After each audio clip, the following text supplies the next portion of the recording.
Welcome, one and all, ladies and gentlemen, to The Late Show. I'm your host, Stephen Colbert. Trump. If you pay attention to this, you know that Donald Trump and Congress are fighting. I would say they were at each other's throats, but it's hard to find the throat under all the old man jowl in there. And I'll tell you all about it in tonight's Obstruction Junction. Our democracy doesn't function. Flouting subpoenas cause executive privilege. The House Judiciary Committee was supposed to hear testimony today from former White House counsel and Smile School dropout Don McGahn.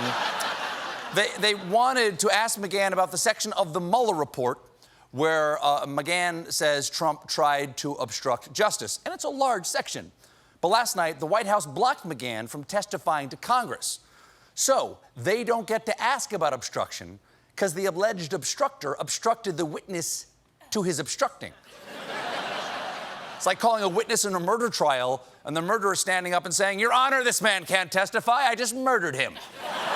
Therefore, I'm innocent."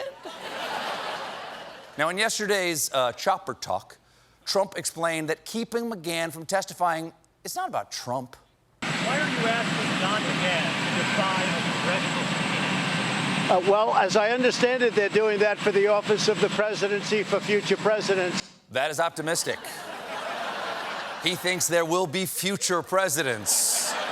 After me, I'm thinking we're gonna go with Ivanka, then maybe Robo Meatloaf, then my defrosted head stitched onto a gorilla's body. We wear the same suit size. One person who was not happy about this was House Judiciary Committee Chairman Jerry Jeff Nadler, who said this. Our subpoenas are not optional. Mr. McGahn has a legal obligation to be here for this scheduled appearance. If he does not immediately correct his mistake, this committee will have no choice but to enforce the subpoena against him. Stern words. If he didn't direct them to an empty chair. Okay, I'm done with McGahn's chair. Now I've got some serious questions for Donald Trump's lazy boy, by which I mean his son.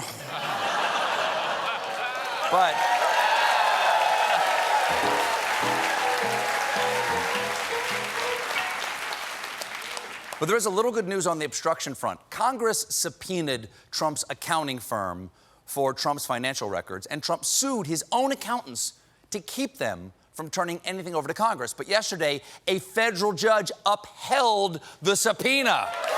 Yeah,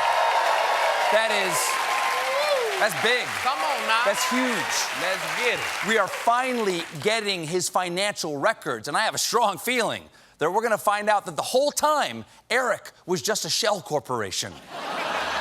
Nothing in there. The judge rejected the White House claim that Congress does not have legitimate oversight, pointing to precedents involving James Buchanan, Warren G. Harding, Richard Nixon, and Bill Clinton, or as history will remember them, bizarro Mount Rushmore.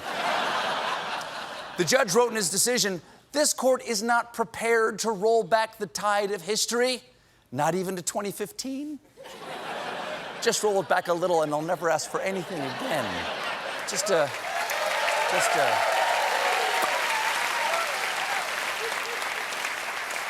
Naturally, Trump smelled a rat.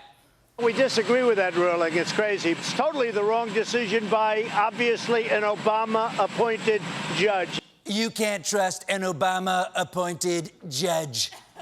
Take it from me, a Putin-appointed president. Okay, I know what. Trump promised to appeal this decision, and now comes the fun part, because the case is going to the D.C. Circuit Court of Appeals, which is headed by, drumroll please,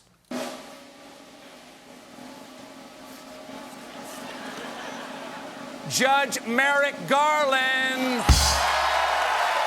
Wow.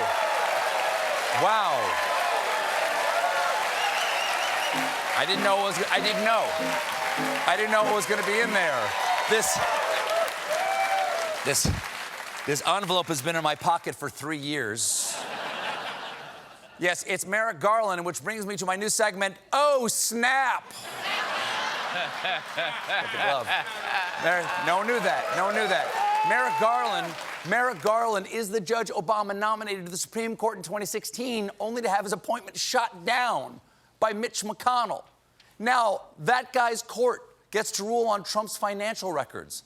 And for the first time, it's sweet, isn't it? Wow. It's just sweet. Hey, come on, bitter.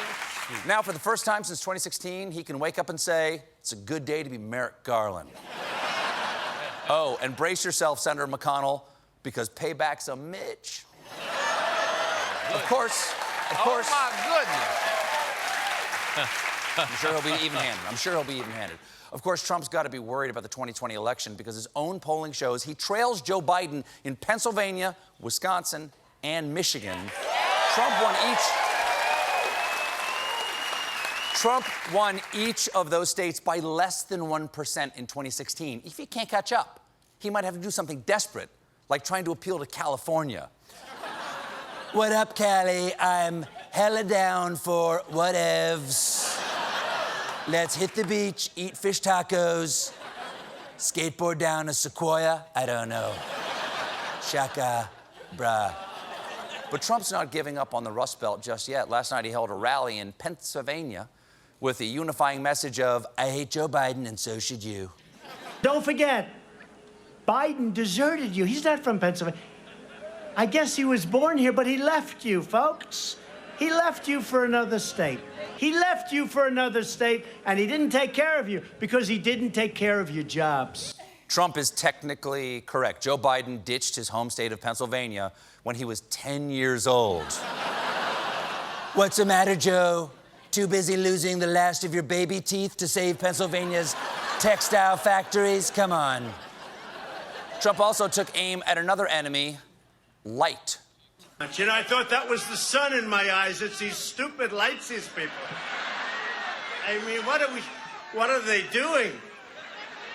Is there any way they can turn those lights down, folks? Crazy. You've got a thing called the sun. We like the sun better than the artificial nonsense. That's why I only spray my face with real canned sun.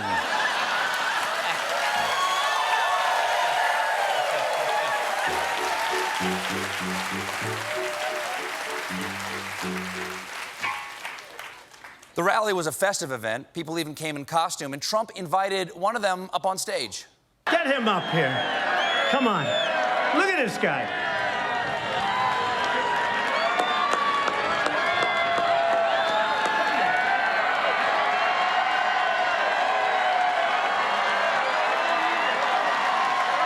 Look at this guy, absolutely incredible. Now, could you get like 1,000 of your friends to all wear the same suit and go stand in the line at the border? Because I'm in a bit of a jam here. I don't just lock arms. Red Rover, send Pedro right over. Then Trump bragged about his other campaign motto. Every day we make good on our motto, promises made, promises kept. We've kept more promises than we've even made.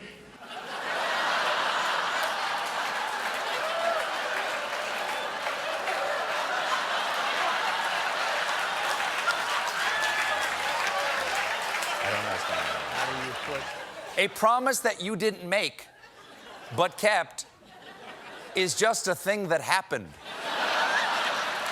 Look, I know.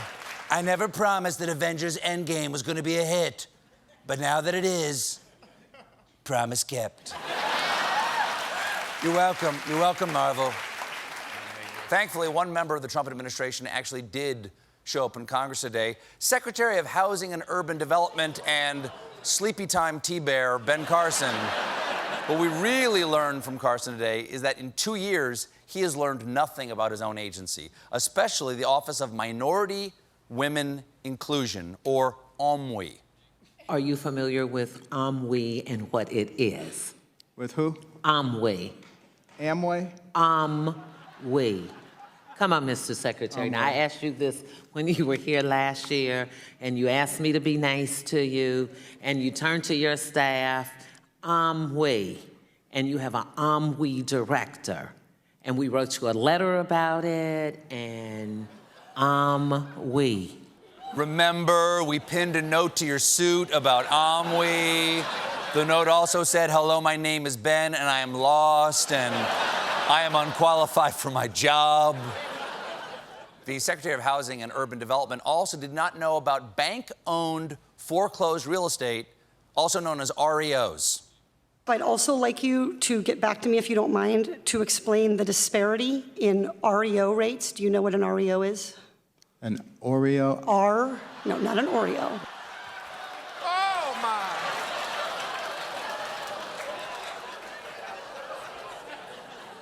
Is it a mint Milano? Is it a do-si-do, a pecan sandy, a snickerdoodle? Just help me out. I'm not a rocket scientist. I'm only a brain surgeon.